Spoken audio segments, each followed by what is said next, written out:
মাত্র হাতে 10 মিনিট নিয়ে এত মজাদার ডিম পরোটার রেসিপি নিয়ে চলে আসলাম।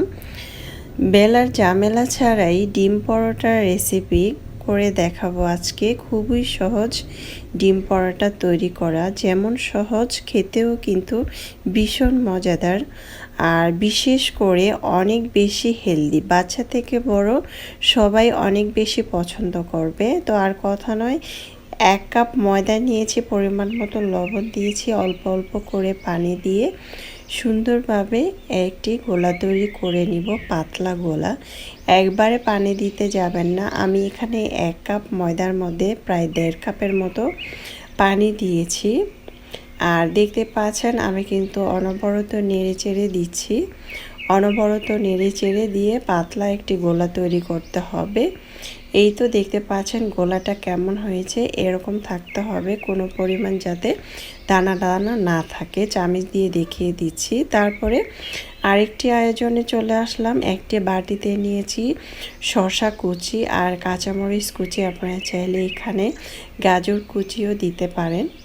তারপরে আমি কিছুটা একটি কাঁচামরিচ কুচি করে এখানে দিয়ে দিলাম। দিয়ে তারপর আমি এখানে টমেটো সস আর মেয়োনিজ দিয়ে দিব। বাসায় মেয়োনিজ না থাকলে সেক্ষেত্রে এখানে দইও দিতে পারেন। দিয়ে এখন আমি এটাকে একটু মিক্স করে নিচ্ছি। হালকা সামান্য একটু পরিমাণ লবণ দিতে পারেন, আর লবণটা না দিলেও চলবে, কারণ সসের মধ্যে কিন্তু লবণ দেওয়া আছে। এখন একটু নেড়ে চেড়ে মিক্স করে নিলাম। তারপরে আমি আরেকটি আয়োজনে চলে আসলাম। এখানে 2টি ডিম নিয়েছি, আপনারা চাইলে একটি ডিমও নিতে পারেন। তারপরে এই ডিমটার মধ্যে কাঁচামরিচ কুচি, পেঁয়াজ কুচি, ধনেপাতা কুচি দিয়ে দিচ্ছি, পরিমাণ মতো লবণ দিয়ে দিব, তারপরে গোলমরিচের গুঁড়া দিয়ে দিব 1/2 চামচের মতো। দিয়ে সুন্দরভাবে আমি ডিমটাকে ভেঙে নিব। অনবরত নেড়ে চেড়ে সামান্য একটু পরিমাণ লবণ দিতে হবে। দিয়ে এখন আমি অনবরত এটাকে মিক্স করে ভেঙে নিচ্ছি। আর এই ডিম পরোটা যদি আপনারা প্রসেস দেখে আপনারা তৈরি করেন, সেক্ষেত্রে কিন্তু অবশ্যই প্রথম থেকে শেষ পর্যন্ত দেখে তারপরে তৈরি করবেন। চুলায় একটি প্যান বসিয়ে আমি কিছুক্ষণ বসিয়ে রেখেছি। হালকা যখন গরম হবে তখন আমি 1/2 কাপের মতো এখানে দিয়ে এভাবে চামচ দিয়ে ঘুরিয়ে নিচ্ছি। আপনারা চাইলে পেনটাকে ধরেই কিন্তু ঘুরিয়ে নিতে পারেন। তারপরে আমি 1 থেকে 1.5 মিনিটের মতোই দেখতে পাচ্ছেন উল্টিয়ে পাল্টিয়ে নিচ্ছি।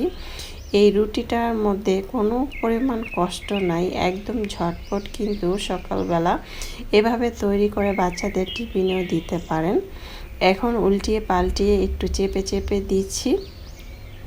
দেখতে পাচ্ছেন খুব সুন্দরভাবে, দেখবেন এটা ফুলে যাচ্ছে। এখন দিয়ে দিচ্ছি আর বাসায় যে রেগুলার রান্নার তেল, সেই রান্নার তেলটা দিয়ে দিচ্ছি। আপনারা চাইলে ঘি অথবা বাটার দিতে পারেন। অল্প পরিমাণ দিয়ে আমি এপাশ ওপাশ করে এটাকে ভেজে নেব।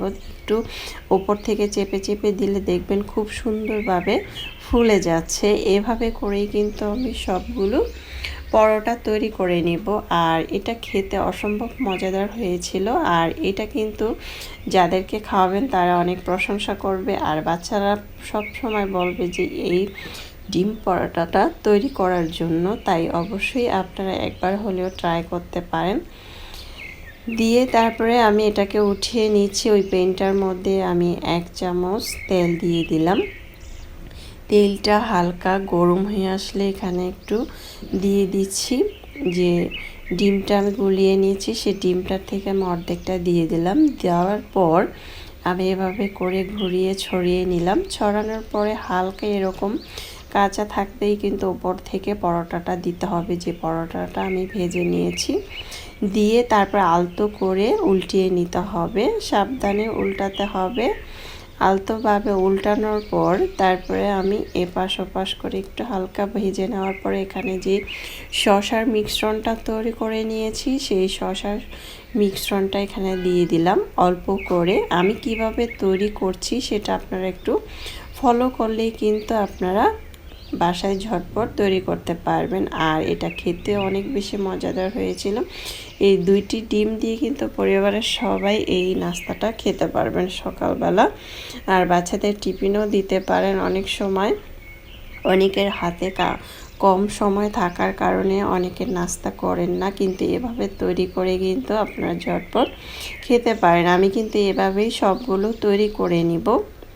দেখতে পাচ্ছেন আমার এটা কিন্তু হয়ে গিয়েছে। এখন আমি একটি বাটিতে পরিবেশন করে নিয়েছি। মাশাআল্লাহ, দেখতে যেমন সুন্দর হয়েছে, খেতে কিন্তু আলহামদুলিল্লাহ। এভাবে ট্রাই করতে পারেন। ঝটপট নাস্তাটা খেতে অসম্ভব মজার হয়েছিল। আশা করছি রেসিপিটি আমার ভালো লেগেছে। ভালো লাগলে অবশ্যই আমার চ্যানেলটা সাবস্ক্রাইব করে লাইক দিয়ে পাশে থাকবেন।